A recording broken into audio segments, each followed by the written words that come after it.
Sampai akhirnya dia masuk ke dalam toilet buat sekedar cuci muka. Krek! Farhan kembali membuka pintu toilet. Astagfirullahaladzim, ya Allah.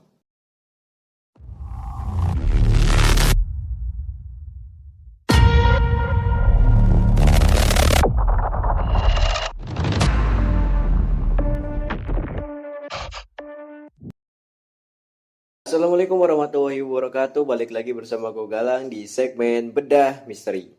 Sebelumnya terima kasih buat antum-antum semua yang udah mampir di video ini. Jadi pada kesempatan hari ini gue mau berbagi cerita horor tentang minimarket angker. Penasaran dengan ceritanya? Tonton sampai habis. Sebelum ke ceritanya, siapin kopi beserta cemilannya dan cerita horor dimulai. Jadi cerita di awal ini diceritakan oleh kisahnya sebut aja namanya Farhan. Jadi pada hari itu Farhan itu bercerita tentang pengalamannya bekerja di sebuah minimarket yang sangat angker. Saat itu memang Farhan lagi nyari kerjaan setelah nganggur habis kuliah, kurang lebih selama 1 tahun. Farhan mutusin buat lepas dari penganggurannya karena kasihan dengan orang tuanya. Udah kerja keras tapi anaknya nggak jadi apa-apa. Sebenarnya cita-cita Farhan itu bukan menjadi karyawan di sebuah minimarket. Tapi saat itu kebetulan aja Farhan dapat tawaran dari seseorang. Saat itu dia bertanya, "Pak, mau nggak coba kerja di Indomaret punya saya?"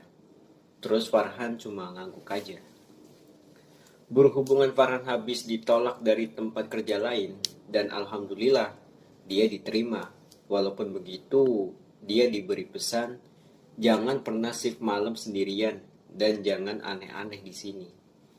Dan tentu aja Farhan siap buat laksanainya. Dan pada awal bekerja, tidak ada satupun kejadian yang janggal, bahkan sesuatu yang membuat Farhan itu takut. Walaupun begitu, hampir setiap harinya Farhan selalu diingetin buat nggak shift malam sendiri dan berbuat aneh-aneh. Sampai perlahan-lahan satu persatu kejadian aneh mulai bermunculan. Dari mulai pelanggan gaib. Saat itu Farhan terpaksa shift malam sendiri karena temannya yang pada hari itu dijadwalin buat shift malam tiba-tiba ngambil cuti. Entah buat apa. Sebenarnya dia ingat bahwa salah satu peraturan di sini nggak boleh shift malam sendirian. Tapi Farhan nganggep remeh hal tersebut. Alih-alih segera menutup toko, Farhan mutusin buat tetap shift malam. Waktu berlalu, nggak terasa jam udah nunjukin pukul 2 pagi. Jalanan yang semakin sepi, pelanggan pun udah nggak lagi datang. Nggak ada temen ngobrol ditambah dengan sepinya pada malam itu, buat Farhan semakin ngantuk. Ah, tahu gini mah, mending tutup toko aja tadi. Pikir Farhan sedikit nyesel. Tapi apa boleh buat, tiba-tiba aja bel toko bunyi. Nandain orang itu datang memasuki toko. Akhirnya ada orang juga. Farhan pun kembali berdiri tegap menunggu pelanggan tersebut membayar pesanannya. Pelanggan tersebut berpakaian rapih berwarna abu-abu. Rambutnya terurai panjang, tapi entah kenapa pelanggan itu nggak pakai alas kaki. Aneh, kata si Farhan dalam hati. Sambil nunggu pelanggan tersebut mesen pesenannya, dia mutusin buat istirahat di lantai. 10 menit berlalu tapi nggak ada satupun suara yang terdengar dari dalam toko. Entah suara langkah kaki maupun sebuah barang yang diambil dari rak. Merasa aneh, Farhan pun langsung mutusin buat keliling toko buat ngecek keadaan. Suasana pada saat itu sepi banget, gak ada satupun suara yang kedengeran, kecuali langkah kaki si Farhan. Lah, ini mana mbaknya? Kata si Farhan sambil bingung. Udah 2 kali dia keliling toko tapi dia gak kunjung ketemu sama pelanggan yang tadi masuk ke dalam. Kalau dia keluar harusnya itu bel bunyi dong, pikirnya. Dia pun langsung mutusin buat ngelilingi toko sekali lagi dan hasilnya tetap sama. Dia sama sekali nggak nemuin keberadaan pelanggan tersebut. Lah, kemana ya? Farhan sambil garuk-garuk kepalanya. Kenapa, Mas? Astagfirullah. Mbak, kaget saya, kata si Farhan yang terkejut. Tiba-tiba aja, pelanggan yang tadi masuki toko udah berdiri di belakangnya. Padahal Farhan sangat yakin dia nggak dengar suara langkah kaki yang deket ke arahnya. Dan akhirnya Farhan itu nanya, Mbak mau beli apa? Tapi ya alih-alih menjawab, dia cuma memberi sebuah senyuman sambil menatap Farhan dengan waktu yang cukup lama. Nggak dijawab, Farhan tentu merasa canggung dan bingung harus berbuat apa. Ya udah Mbak, saya tunggu di kasir aja ya, kata si Farhan lalu bergegas ke kasir. Dan yang benar aja, sesampainya Farhan di kasir, pelanggan yang tadi berdiri di belakangnya kembali hilang, entah kemana. Astagfirullah, Farwan istighfar sambil ngelus dada. Teringat kata-kata yang selalu dikatakan bosnya setiap hari. Jangan shift malam sendirian. Tapi nggak ingin berpikiran negatif, Farhan mutusin buat kembali lagi menunggu pelanggan terakhirnya. Sebelum akhirnya dia menutup toko dan kembali pulang. Sudah mas, pelanggan itu berdiri di depan kasir sambil memberi pesanannya yang berupa air minum. Itu aja mbak, kata si Farhan. Lagi-lagi pelanggan itu nggak jawab dan cuma senyum menatapinya. Nggak mau lama-lama Farhan pun langsung scan barcode pesanan pelanggan tersebut. 8.000 mbak, kata si Farhan sambil ngasih air minum tersebut kepada si mbak-mbak itu. Ia pun langsung aja ngasih uangnya dan langsung pergi keluar.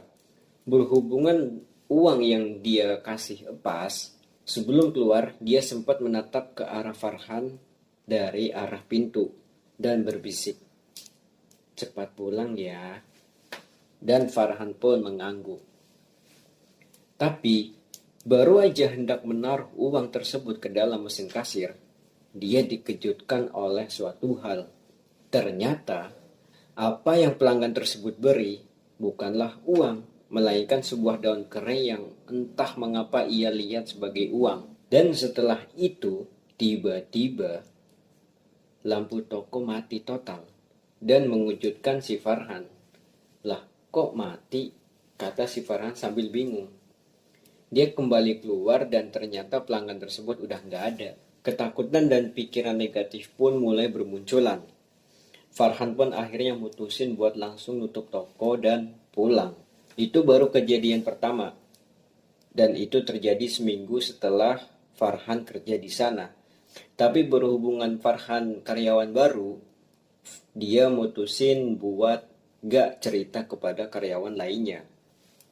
Lagi pula saat itu Farhan melanggar aturan, jadi Farhan mencoba menerima nasib tersebut. Pada malam itu, Farhan berpikir kejadian itu cuma akan terjadi sekali dan hanya kebetulan. Tapi, ternyata Farhan salah besar. Justru, hari-hari berikutnya, teror yang dia alami semakin memburuk. Dan nanti, bukan hanya pengalaman Farhan yang akan diceritakan di sini.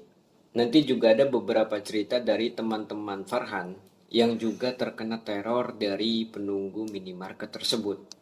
Hari berganti. Pelanggan itu datang lagi. Kring. Hari ini perasaan banyak banget yang datang, kata si Saiful. Bukannya bagus ya? Kata si Farhan sambil nanya. Ya iya sih, cuma tumben aja. Hari ini pelanggan terus berdatangan setiap menitnya, membuat Farhan dan yang lainnya nggak berhenti buat melayani barang yang dipesan oleh pelanggan. Entah apa yang terjadi, tapi yang pasti Pak Wen selaku pemilik toko meraih keuntungan yang besar pada hari itu. Setelah beberapa menit kemudian, kring, selamat tiba-tiba Farhan berhenti. Karena dia melihat mbak-mbak yang kemarin datang ke minimarket pada malam itu. Itu bukannya yang kemarin ya? Han, Saiful menyenggol si Farhan. Ngapain sih? Cepetan ini bantuin gua. Lanjutnya yang memberinya sebuah plastik. Tersadar dari lamunannya, Farhan pun langsung bergegas mengemas barang-barang pelanggan ke dalam kantung plastik. Liatin apa sih, Han? Tanya si Saiful penasaran. Enggak, lihat orang masuk doang. Jawabnya cukup singkat, kata si Farhan. Nggak ingin berbasa-basi, Farhan pun kembali ngelakuin tugasnya sambil nunggu pelanggan tersebut datang kemari. 10 menit berlalu. Suasana toko kembali sepi saat azan maghrib berkumandang. Akhirnya Farhan dan Saiful mendapat waktu istirahat setelah berjaga toko seharian yang terus didatangi oleh pelanggan. Nggak ngelakuin apa-apa, Farhan pun kembali teringat dengan pelanggan berbaju abu-abu yang tadi datang kemari. Kata si Farhan, tadi lu lihat mbak-mbak pakai baju abu-abu sama gak pakai alas kaki nggak? Tanya si Farhan. Hah? Saiful noleh ke Farhan sambil kebingungan. Yang mana? Lu kan tahu sendiri, hari ini yang datang banyak banget. Lagian kenapa emang? Lu suka ya? Sambil Saiful naikin kedua alisnya. Apaan sih? Orang gua nanya doang. Gak usah malu-malu, Han. Lagian lu jomblo ini. So tau banget, orang gue cuma nanya doang. Ya, terserah lu deh. Intinya baju abu-abu jangan sampai lepas. Merasa kesel, Farhan pun langsung masukin sebuah roti ke dalam mulut Saiful. Mendingan lu diem, katanya. Lalu Farhan pergi ke toilet buat mencuci muka. Terus berhubungan minimarketnya tuh di dalam ruko, ada di lantai 2. Jadi Farhan ke toiletnya itu naik ke atas. Gak lama kemudian Farhan pun sampai ke lantai 2 yang berisi toilet serta stok barang-barang minimarket. Ceklek, Farhan nyalain lampu lantai 2. Baru aja hendak mau ke toilet, dia dikejutkan oleh sebuah bayangan yang melintas dari bilik freezer yang berada di pojok. Terkejut, Farhan pun langsung menoleh ke arah itu, mencoba mastiin bahwa itu cuma bagian dari halusinasinya. Farhan terus memandangi freezer itu dengan waktu yang cukup lama, sampai akhirnya dia masuk ke dalam toilet buat sekedar cuci muka. Krek, Farhan kembali membuka pintu toilet. Astagfirullahaladzim, ya Allah. Farhan mencoba mengatur nafasnya yang naik turun, terkejut karena ada seorang pelanggan yang tiba-tiba berada di hadapannya secara tiba-tiba. Pelanggan yang berada di depannya ternyata adalah mbak berbaju abu-abu yang tadi ia sempat bicarakan bersama si Saiful. Mbak, mau ke toilet? Tanyanya sambil mencoba ngatur nafas. Dia cuma bisa menggeleng-geleng. Mbak, ngapain di sini? Ini tempat khusus karyawan, Mbak, kata si Farhan. Ini bukan karyawan, ini tempat saya, kata mbak-mbak itu yang lalu pergi masuki toilet. Merasa bingung, Farhan pun cuma bilang, habis dari toilet langsung turun ya, Mbak. Setelah itu ia bergegas kembali turun ke lantai 1. Di saat itu Farhan sebenarnya udah ngerasa kayaknya itu bukan orang. Tapi sebagai karyawan ya kali, Farhan tiba-tiba ngusir pelanggan secara paksa. Jadi biarin aja. Sampai di bawah, Farhan baru keinget kalau si Farhan sama Saiful cuma sampai maghrib. Seterusnya ada Rara sama si Ina. Merasa tugas Farhan udah selesai, langsunglah Farhan ngemas barang sambil nunggu Rara dan Ina datang. Dan habis Ina sama Rara datang, Farhan sempat bilang, ada pelanggan di atas lagi di toilet, nanti panggil aja kalau kelamaan, kata Farhan sebelum pergi. Dan besoknya, Farhan, tiba-tiba seorang nepuk bahu si Farhan dengan keras. Astagfirullah. Dia noleh. Oh, Ina, kenapa? Lu bohongin gua ya? Bohongin apaan? Kemarin pas gua buka pintu toilet, gak ada orang tuh. Denger itu, Farhan pun langsung terkejut dan bilang, "Seriusan? Kemarin ada yang masuk loh ke toilet." Lanjutnya sambil kebingungan, "Yang kayak gimana? Yang mbak-mbak baju abu-abu nggak pakai sendal itu loh." "Hah?" Ina langsung garuk-garuk kepala dan kebingungan. "Mbak baju abu-abu?" Dia kembali nanya, "Iya, emang kenapa?" "Enggak sih, nggak kenapa-napa." "Ya udah cepetan sana masuk." Ina pun langsung mendorong Farhan masuk ke dalam. Dan teror yang selanjutnya di sini adalah panggilan misterius.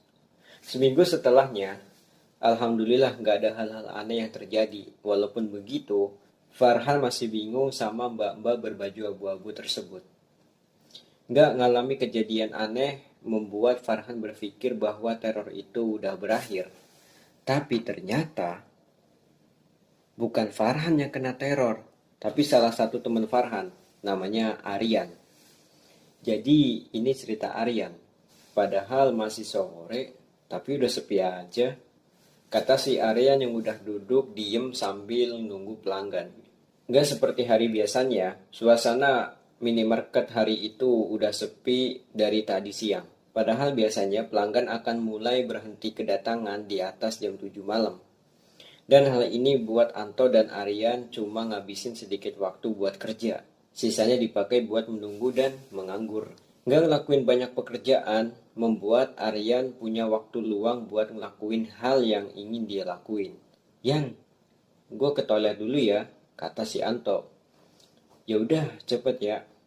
Anto pun bergegas pergi ke lantai 2 agar Aryan nggak lama-lama nunggu di kasir sendirian. "Aduh, ngapain ya?" pikir si Aryan. Ngerasa bosan, Aryan lihat-lihat sekitar mencoba cari kerjaan. Tiba-tiba, "Mas," seseorang memanggil. Kebetulan banget, baru aja berdiri, udah ada orang pelanggan yang datang. Iya mbak." Aryan kemudian menoleh. Gak ada satupun orang yang berdiri di hadapannya. "Oh, mungkin cuma halusinasi," pikirnya sambil kembali duduk. "Mas," panggilan itu terdengar lagi. Kali ini Aryan langsung noleh ke arah depan dengan cepat. Tapi hasilnya tetap sama. Nggak ada satupun orang yang berdiri di hadapannya. Mengalami kejadian tersebut tentu aja membuat Aryan bingung. Di satu sisi, bisa aja panggilan yang dia dengar cuma bagian dari halusinasinya. Tapi di sisi lain, bisa aja panggilan tersebut memang nyata. "Aduh," Aryan sambil micit jidatnya. "Tadi beneran atau apa ya?" "Yan," tiba-tiba Anton nempuk bahu Aryan. "Kenapa lu?" "Nggak kenapa-napa, tadi cuma ngelamun aja." "Lah, kok ngelamun? Nggak ngelayanin mbak yang tadi?" "Mbak yang mana?" "Yang tadi lagi belanja." Waktu berlalu, kejadian-kejadian aneh terus meneror para karyawan minimarket itu. Nggak cuma karyawan, sering pula ada pelanggan yang kerap diganggu oleh penunggu minimarket itu. Siapa mbak yang pakai baju abu-abu? Semua itu baru terungkap beberapa bulan kemudian oleh Pak Wen selaku pemilik minimarket itu. Jadi dulunya, tanah ruko itu cuma sebuah tanah kosong yang ditempati oleh beberapa rumah. Dan mbak baju abu-abu itu adalah salah satu pemilik rumah di tanah itu. Farhan sendiri kurang tahu latar belakang mbak itu, tapi Pak Wen bilang mbak itu adalah korban pembunuhan. Mbak itu dibunuh di rumahnya sendiri dan jasadnya dibiarkan begitu aja, membusuk di dalam rumah selama bertahun-tahun. Berhubung sedikit sekali rumah yang tinggal di dekat rumah mbak ini, jadi gak ada yang tahu bahwa rumah itu masih berpenghuni. Jasad mbak itu baru diketahui saat para pekerja hendak ngancurin rumahnya. Lalu mengapa mbak itu menghantui minimarket Pak Wen? Karena minimarket itu dulunya adalah tempat rumahnya mbak itu sebelum akhirnya dihancurin buat dibangun menjadi ruko. Mungkin karena itulah dia suka menetap di minimarket itu. Karena menurut dia ini adalah tempatnya. Dan itu aja cerita dari Farhan. Sebenarnya Farhan masih punya banyak pertanyaan. Tapi berhubungan Pak Wen hanya menyampaikan segitu, jadi Farhan ceritain apa yang Pak Wen ceritakan aja. Itu aja pengalaman dari Farhan. Terima kasih sudah menyimak ceritanya. Gimana ceritanya? Cukup menghororkan bukan? Semoga bisa menghibur antum-antum semua yang lagi kurang hiburan. Mungkin ini aja yang bisa gue ceritakan. Gue Galang, undur diri. Sampai jumpa di video selanjutnya. Assalamualaikum warahmatullahi wabarakatuh.